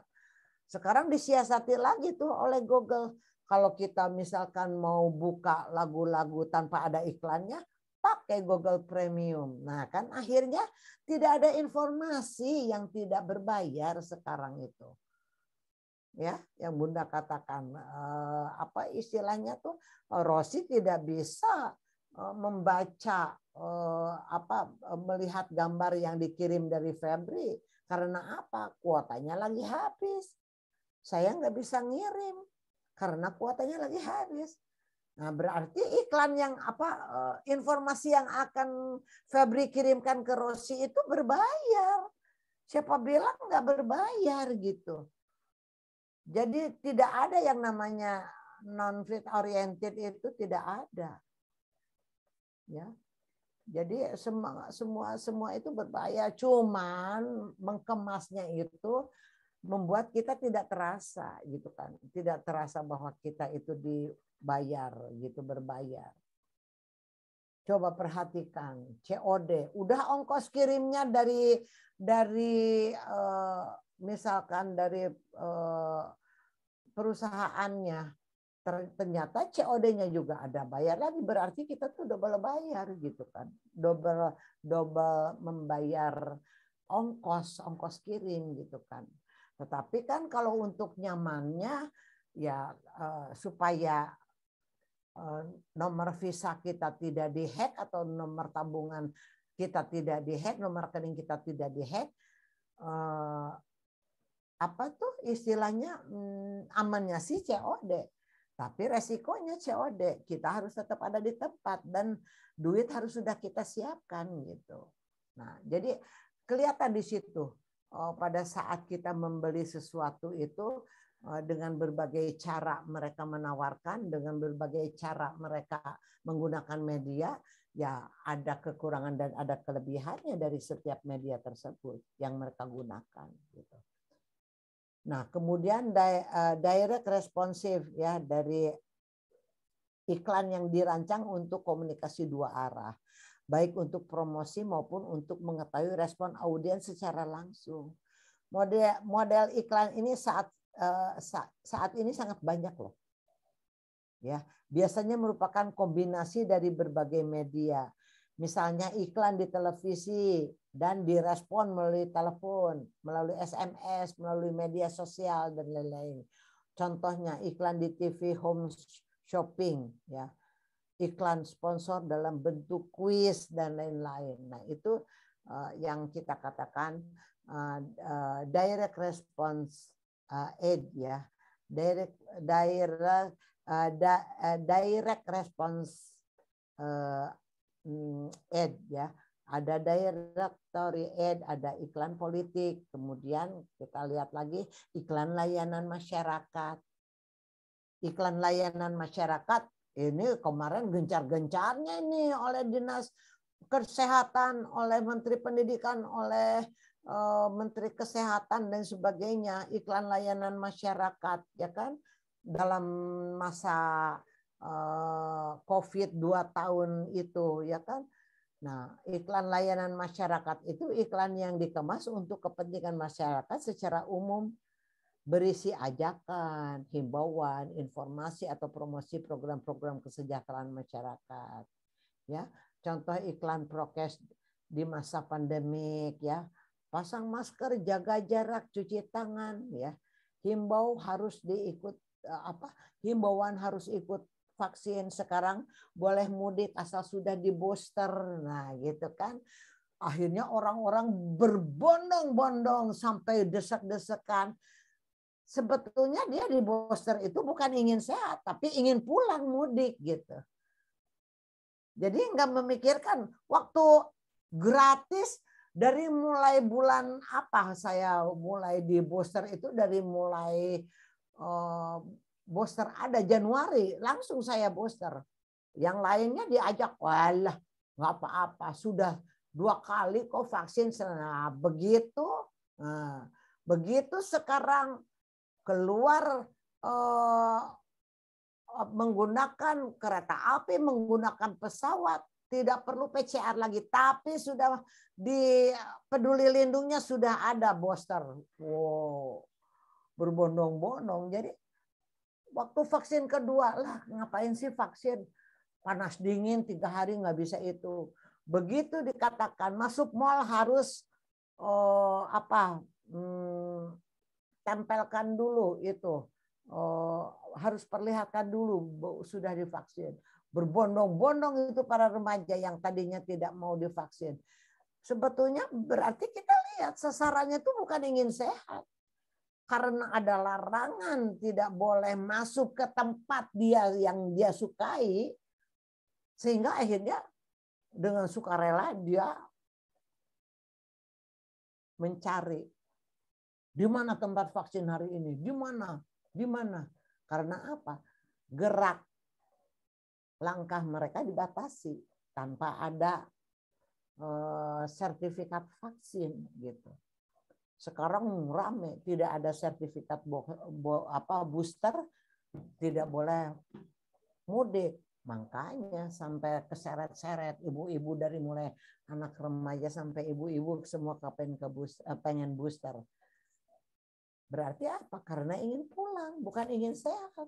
Kalau ingin sehat sih dari dulu nggak perlu pakai berjejel seperti itu gitu, ya. Nah, oke, sekarang kita lihat sales promotion. Promosi menjual atau sales promotion adalah berbagai kumpulan alat insentif yang sebagian besar berjangka pendek, yang dirancang untuk merangsang pembelian produk atau jasa tertentu dengan lebih cepat dan lebih besar oleh konsumen atau pedagang. Ya. Promosi itu penjualan, ya, dorongan jangka pendek untuk membeli atau menjual suatu produk atau jasa. Sedangkan definisi pemasaran, ya, adalah sebagian usaha untuk menyediakan dan menyampaikan barang dan jasa yang tepat kepada orang-orang yang tepat pada tempat dan waktu serta harga yang tepat dengan promosi dan komunikasi yang tepat. Nah, coba kita lihat dari definisi di atas ditarik kesimpulan bahwa sales promotion adalah alat-alat insentif yang dipakai untuk merangsang pembelian atau penjualan suatu produk atau jasa dengan lebih cepat dan lebih besar yang biasanya bersifat jangka pendek dan mencari pelanggan baru. Nah, itu yang dikatakan sales promotion. Nah, contoh dari sales promotion atau promosi penjualan. Ada sampel, ada kupon, ya, ada tawaran pengembalian uang, ada paket harga, ya, udah paket harga, udah diskon lagi, ya kan? Ada premium, ada program frekuensi, ya. Itu adalah contoh sales promotion, ya. Kemudian kita lihat contoh berikutnya kontes, ada undian, ada permainan. Kemudian ada imbalan berlangganan, ada pengujian gratis, ada garansi produksi, ya. Kemudian ada promosi bersama, ada promosi silang. Promosi silang ini menggunakan suatu merek untuk mengiklankan merek lain, ya, yang tidak bersaing. Jadi di situ ada point of purchasing gitu ya. Display atau peragaan yang berlangsung di tempat pembayaran atau penjualan. Padahal pembayaran penjualan itu juga kan istilahnya itu kita mau melakukan sesuatu ya istilahnya itu negosiasi. Nah, tetapi di situ kita lihat oh begini caranya. Seperti Anda mau menjadi anggota BPJS, bikin display, simpan di setiap puskesmas. Begini loh. Jadi ada literasi komunikasi kesehatan. Ini loh, tahap ke-1, tahap ke-2, tahap ke-3 buat ya. Istilahnya itu display yang besar, simpan di setiap puskesmas, simpan di setiap kantor dinas kesehatan. Itu caranya untuk memberitahu kepada publik caranya seperti itu gitu ya. Jadi displaynya aja itu sudah berupa media iklan, tapi yang di dalam displaynya itu adalah istilahnya tuh memberikan petunjuk bagaimana kalau Anda akan menjadi anggota BPJS. Karena apa?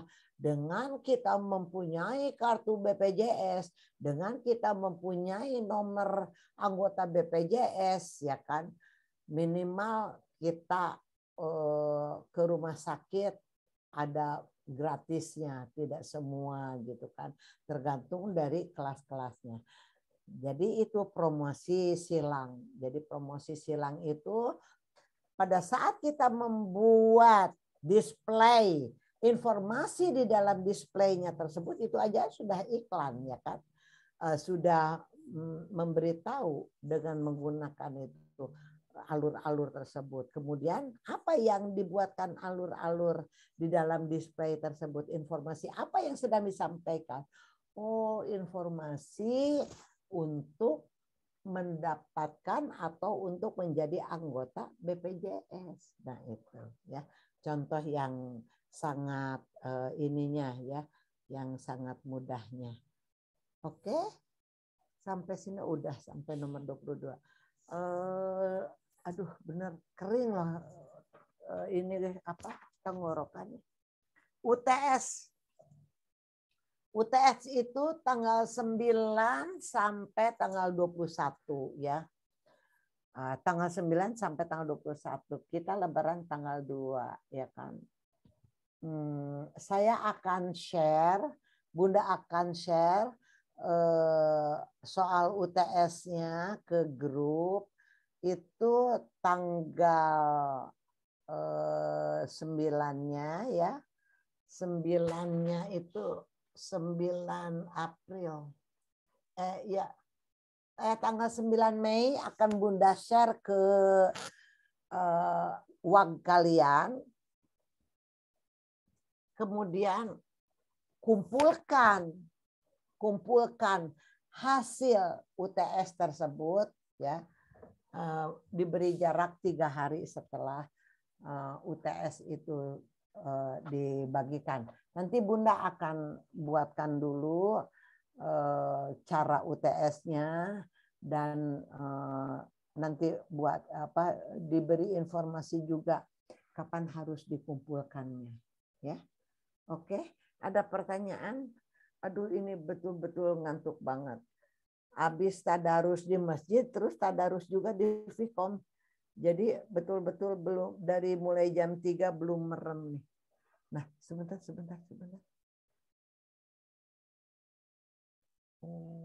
Dokter Anus Hajiwan Abbas.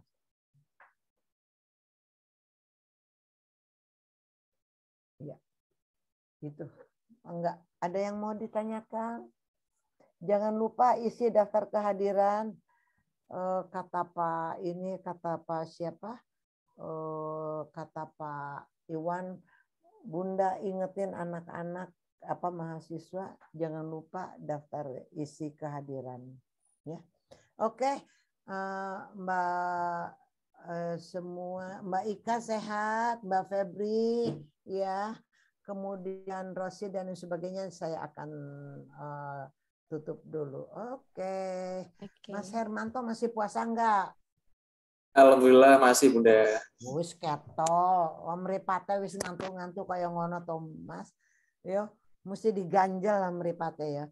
Oke, Mas Danang, kok Mas Danang seger aja kayaknya habis minum ya, barusan wudhu sambil minum ya. Mas Danang ingat zaman SD wudhu terus diseruput lah piye to, Mas? Iya, kami dari komunitas pos beduk, Bu. Kok iso ngono to, Mas ya. Enggak hujan toh di Surabaya? Panas, Bu. Panas. Mendung, Bu. Iya. Memang tapi tetap panas. Surabaya tuh rada-rada pelit air hujannya turun. Oke, bismillah semua.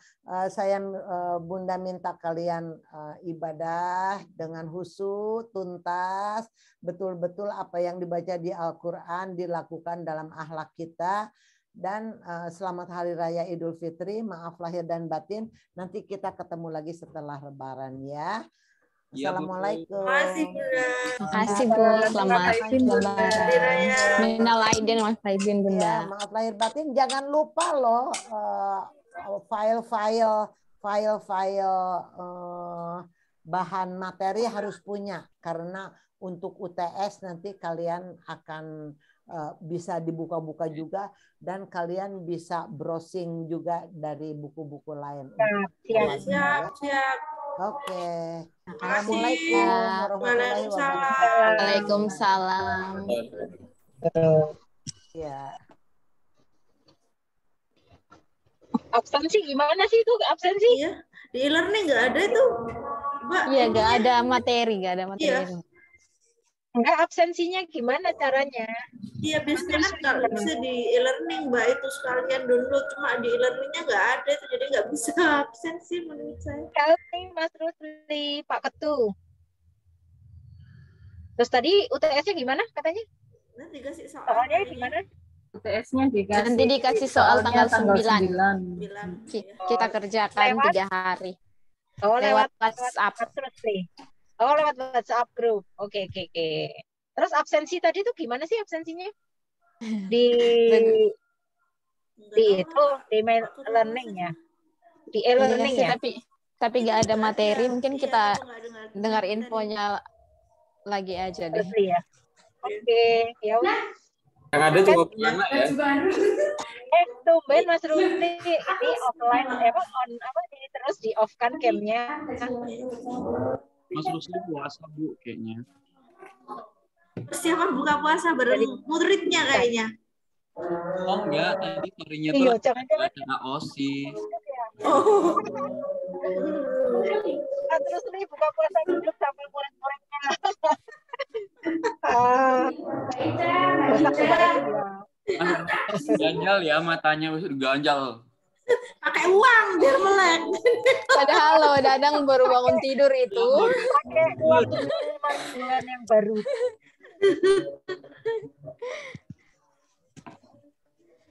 Udah ya, udah kan? Mas Rusli kok kamu sih? Aku pada kangen loh. Dadah. Azan ya, Mas Azan. Ya, Dadang asar, sore asar, aja ya. bukan maghrib ya, asar. Makanya sore aja ya. Sudah ketiduran dia.